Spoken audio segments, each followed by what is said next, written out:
సగ్గుబియ్య పాయసం తయారు చేసే విధానం. హాఫ్ కప్పు సగ్గుబియ్యం పోసేసుకొని సగ్గుబియ్యం మునిగే వరకు వాటర్ పోసుకొని హాఫ్ అన్ అవర్ వరకు నానబెట్టుకోవాలి. స్టవ్ ఆన్ చేసి బౌల్లో 2 కప్స్ వాటర్ పోసుకొని బాగా మరిగించుకోవాలి.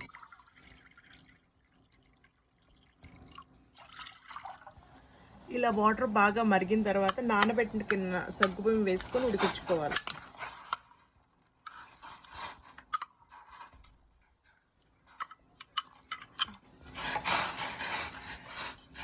ఇలా ఉన్న సగ్గుబియ్యం ట్రాన్స్పరెంట్గా వచ్చేంత వరకు ఉడికించుకోవాలి. మధ్య మధ్యలో తిప్పుకుంటూ ఉండాలి మీడియం ఫ్లేమ్లో పెట్టుకొని.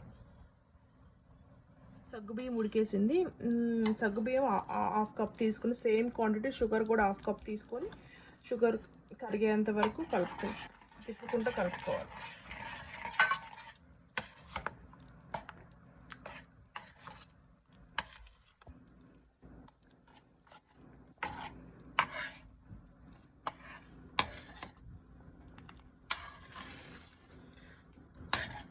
ఇలా షుగర్ కరిగిపోయిన తర్వాత కాచి చల్లార్చిన పాలు పోసుకొని కలుపుకోవాలి. ఈ పాలను కొంచెంసేపు మరగనివ్వాలి.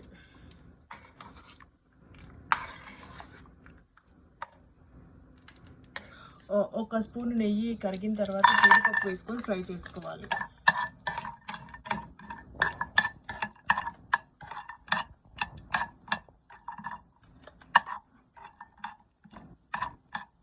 తర్వాత ఒక స్పూన్ కిస్మిస్ వేసుకొని ఫ్రై చేసుకోవాలి.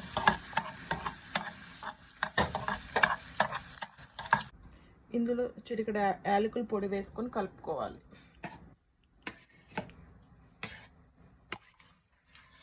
డ్రై ఫ్రూట్స్ని వేసుకొని కలుపుకోవాలి. అంతేనండి, ఎంతో టేస్టీ సగ్గుబియ్యం పాయసం రెడీ.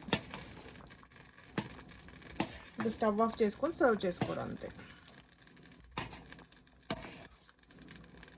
ఎంత బాగుందో. ఒక 10 మినిట్స్ తర్వాత ఇలా సగ్గుబియ్య పాయసం ఇలా థిక్ అవుతుంది. అప్పుడు సర్వ్ చేసుకొని తినేసేయడం అంతే. ఎంతో టేస్టీ సగ్గుబియ్య పాయసం రెడీ.